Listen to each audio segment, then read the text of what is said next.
So welcome to another Squawk 7000, and we're here at an airfield, a couple of quiet airplanes parked beside us, and Mark Dwyer is with me as well. Mark, we were talking just before we decided to record here about this week's topic, and it's an interesting one. It's called skill fade. What does that actually mean?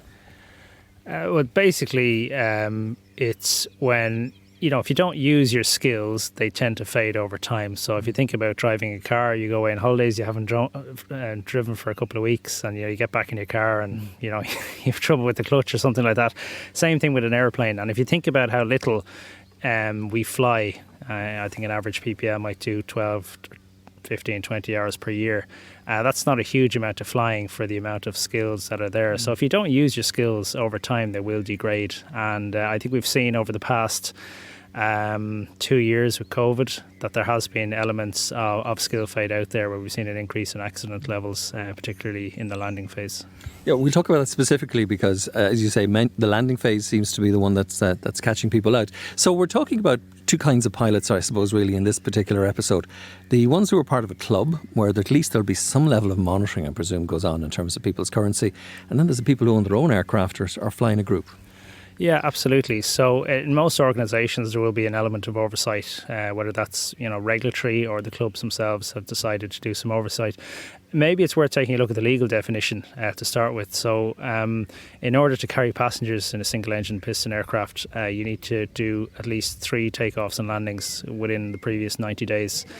If you go outside of that, then you've got a couple of options. You either fly on your own and do the 3 takeoffs and landings on your own, or you can fly with an instructor and do the 3 takeoffs and landings with an instructor. And that's obviously the route that I would recommend, because if you haven't flown in 90 days or 3 landings in 90 days, then, by definition, you are rusty. And if you're rusty, then you're more likely to have an incident or an accident. And if you put your instructor's hat on around this too, because I was flying today and I got out and I got to do, I think, about 9 landings altogether, takeoff and landings in the circuit, but I still forgot something on one of them. That's even with the level of currency. There is a situation where you'll sometimes forget something. Oh, absolutely. And, I don't think I've ever done a perfect flight. I don't think a perfect flight has ever been done by anybody, because there's always going to be a little mistake. And that falls into something called threat and error management, which you may have heard of. And the E in that, the error management, we all make errors, and it's how we capture them and how we deal with them is the important bit. So in most cases, we might use a checklist. If we've good checklist discipline, we can say we forget to turn on a fuel pump. We do our checklist, we catch it in the checklist, and then we move on from there. If you're not current, you have a tendency to make more mistakes and you end up behind the aircraft, and you may even forget to do the checklist, and now suddenly the error is not captured, and it will kind of snowball into an incident or an accident. And we're all aware of the Swiss cheese model, and accidents don't happen in isolation. There's always lots of different things line up. For example, if you forget a carb heat, or if you get a fuel pump and something else happens, and then suddenly all these things line up and have an incident or an accident. So it's very common to forget things, but if you haven't practiced a skill over time, then yes, it will cause an issue and catch up with you. So this is the prevent, trap, mitigate rule, I think, isn't it, that they use in CRM. So you prevent it happening in the first place, skill and knowledge, trap it with the checklist, and then the mitigation part. Yeah, so there's various different ways to look at it. Practice is probably the key thing. So if you are unlucky enough that something happens, then, how do we manage it? So, for example, we talk about 3 takeoffs and landings, and landing is probably the most challenging phase of the approach, or of the flight even. The workload is high, and if there's something's going to happen, it's likely going to happen at that stage. We need to approach the way we do recurrency training or refresher training in a different way. For a lot of us, or a lot of people in the past, you just want to jump in an airplane, fly for an hour, and get the sign off in the logbook and get your license endorsed. Really, we should be looking at this as an opportunity to learn something new or to refresh old skills. So just getting airborne and flying around in a circle for an hour is not really going to benefit you. You can do that yourself. So you want to be doing something that will benefit you, and that, the stuff that we don't do on a regular basis, engine failures after takeoff, engine failures out in the open countryside, approach to stall recovery, steep turns. And the argument is there that what's the use of practicing stalls at high altitude? But you still need to practice these things, because you still need the muscle memory, so if it does happen, that you can recover from it in a timely way. But as we talked about, trapping errors and threat and error management. It's anticipating the issue before it happens. So if you go up and you practice approach to stall recovery in your aircraft, hopefully you'll recognize those symptoms in advance before they actually happen. And again, it's trapping that before it becomes an incident or an accident. What's the value of a takeoff brief in a small airplane? I think it's so useful.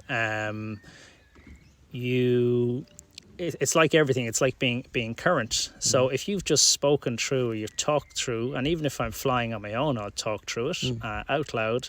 If the engine fails on the runway, I'm going to close the throttle and stop the aircraft. And we see with some of the more modern engines, like a Rotax or something like that, they've got throttle springs on them, so that even if it coughs and splutters, if you don't close the throttle, it's going to open back up again, and you will be halfway through a rejected takeoff, and suddenly the throttle goes to full power on you. So things like that can happen. But if you talk through it, you're much more likely, and the science is out there to back this up, that you're much more likely to come out with a successful outcome at the end of it. Because if you've just spoken about lowering the nose, picking a field 30 degrees either side of the centre line, it means that you're much more likely to do it.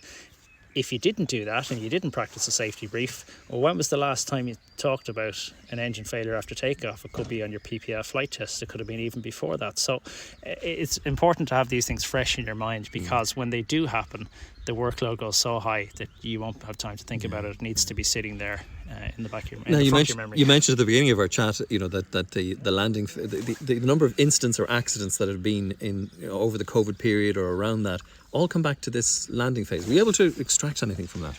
Yeah, so I spoke at the GASCI meeting there a few weeks ago about this, and at that stage I looked back at the last 7 air accident reports. They all involved, I think all but one involved aircraft in the landing phase.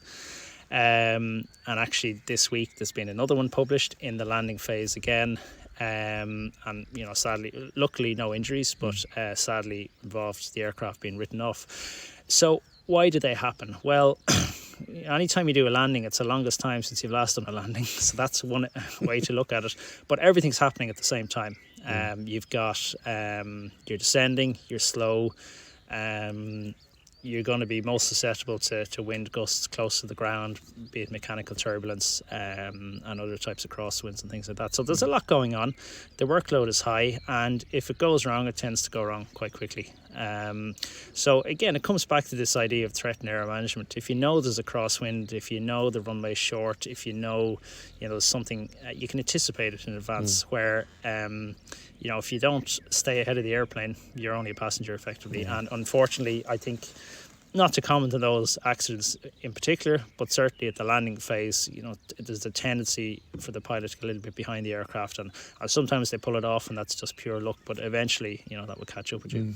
And that, of course, decision that pilots are sometimes a little reluctant to do, which is the go around. Yeah, absolutely. Every approach should be to a go-around, and a landing is a bonus, and that's a good way to look at it. So never be afraid to go around, and there's still a tendency to push on when an approach is unstable. And this whole idea of stabilised approach criteria has been in commercial aviation for years, and it's slowly filtering down into general aviation, and it's a really important aspect to think of. So if you're flying, on the desired approach path, within a few knots or miles per hour of your target speed in the correct landing configuration, and the runway is clear, you're much more likely to pull off a successful landing. The statistics, if you look at the IAA safety performance review that's published every year, we see that most of the accidents involve something called abnormal runway contact. So that's a bounce with a runway excursion or something like that. The majority of them come from unstable approaches. So that's the start of it, is to have a stabilised approach. And if you're not stable, don't be afraid to throw it around. And you'd see even the most experienced pilots will occasionally mess it up, and they just go around, and it's important to do that. It's, again, there's something to be learned, I suppose, from the aviation, the commercial side of things, when the first officer or pilot monitoring will say, decide, and even if you said that to yourself, am I stable and am I deciding to continue? Yeah, absolutely. And in a lot of airlines, they've given a lot of authority to the pilot monitoring to make that call, because generally speaking, the pilot flying is under a lot more pressure. They're busy, they're task saturated sometimes, particularly if it's a challenging approach. So coming from the outside, the pilot monitoring is given that task just to analyse the situation separately and ask, are we stable? And if not, then call the go around. And that's, has prevented a huge amount of runway excursions in the commercial aviation world. So bringing that into general aviation, and now in a single pilot operation, it's a lot more challenging because you don't have that external voice. But if you feel that things are getting busy, you're feeling the workload is getting high, maybe that's a sign to throw away the approach and go around again, and nobody will say boo. We'll be back with more after this short break. On your, you mentioned the GASC evening and that you did a presentation. There was one slide, and we're going to try and do this, on a podcast, but it's visual, and it was really captured my attention, which is this way I think they have of deciding currency. And you said it came from gliding, I think, originally. Yeah, so it's published with the British Gliding Association. It's called their currency barometer. So what they've done in this case, and they push it out to all their clubs, but it's equally applicable to single engine piston flying or any other flying you do in that area.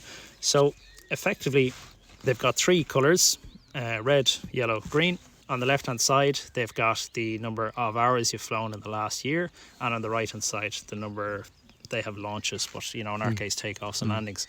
And you basically draw a line from the number of hours you've done the last 12 months to the number of landings you've done the last 12 months, and whatever colour that falls into effectively tells you whether you're rusty or you're not as good as you think, or okay, you're current, but you still need to watch out for a few things.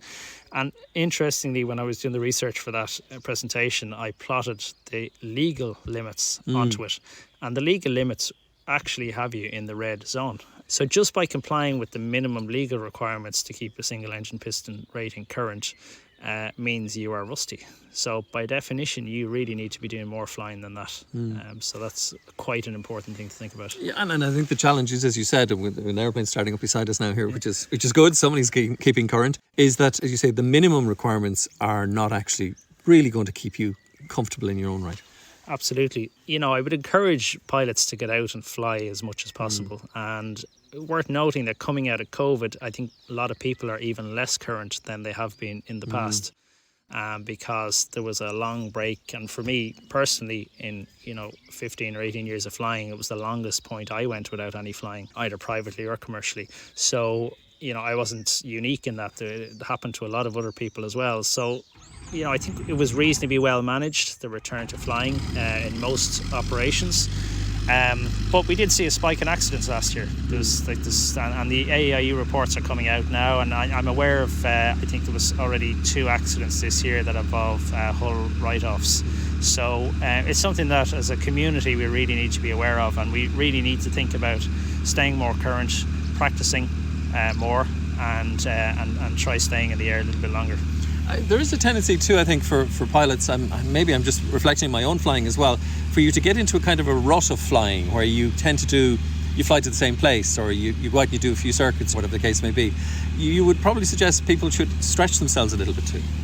Yeah, absolutely. It's like everything, and if you think back to your PPL, you do lots of new stuff all the time. You're flying to new destinations, you're doing your qualifying cross country. You always have a target in place there. Whereas when you get your PPL, sometimes you lose that target, and you might take off from Weston, as I did. You fly out to the west, you bring your friends and family flying, and then suddenly you're kind of not that as enthusiastic about it anymore, and you don't do as much flying as you planned. So absolutely, I'd encourage people to stretch their wings. And in FunFly Aerosports, we brought in this new award called the FunFly Wings Award, and this is to try and encourage people to get out and fly more. And we've done that by giving pilots targets to aim for. So once you get your PPL, so the award is set out with a bronze, silver and gold level. So you start off at bronze. It's 100 hours, of which 50 must be PIC. There's a cross-country qualification there, slightly longer than the qualifying cross-country for the PPL. And then there's an educational target, so get a new rating, do something different. And the final one is to... We have an aircraft taxiing around us here. We might give him a second. Go, yeah. And off he goes. Yeah, and the last bit is the a safety seminar of some description. So like the GASC safety evening that was held recently, GASCO holds similar evenings, and we're planning a few more at FunFly over the summer as well, either in person or on Zoom. Yeah. So let's summarise then, I suppose, where we were taking people today. We were talking about skill fade. The phrase sometimes also used, obviously, is rusty pilots. And you're saying that the basic minimum requirements are fine, they're there, but you should be doing a little bit more. Yeah, and if you think about, why did you get your license in the first place? You got it to fly. Yeah, it's really important that you go out and use those skills. If you think back to your PPL flight test, you would never jump in an aircraft and attempt a flight test having not flown in 90 days. You would usually like to fly a week or two beforehand. So if we treat that in the same way, then, we should be flying, a couple of times a month ideally, if not more than that. And for anybody who's listening to us who's not in a club, who's private owner or in a group, what's your recommendation to them in terms of even just hooking up with an instructor? Yeah, find a friendly instructor. So there's plenty of clubs around the country. I think we've seen a bit of resurgence in general aviation in the last few years with the kind of advent of more affordable aircraft, certainly on the permit side. And there's lots of people that have done instructor ratings and may not actively instruct, but do instruct in a club environment, a couple of times a month or something like that. There's plenty of friendly instructors out there. Give them a call, or you can always give us a call on FunFly. We'd be happy to help you out. Right, thanks for talking to us. Cheers, thank you. To get the news first, subscribe now to Squawk 7000 on your favourite podcast platform.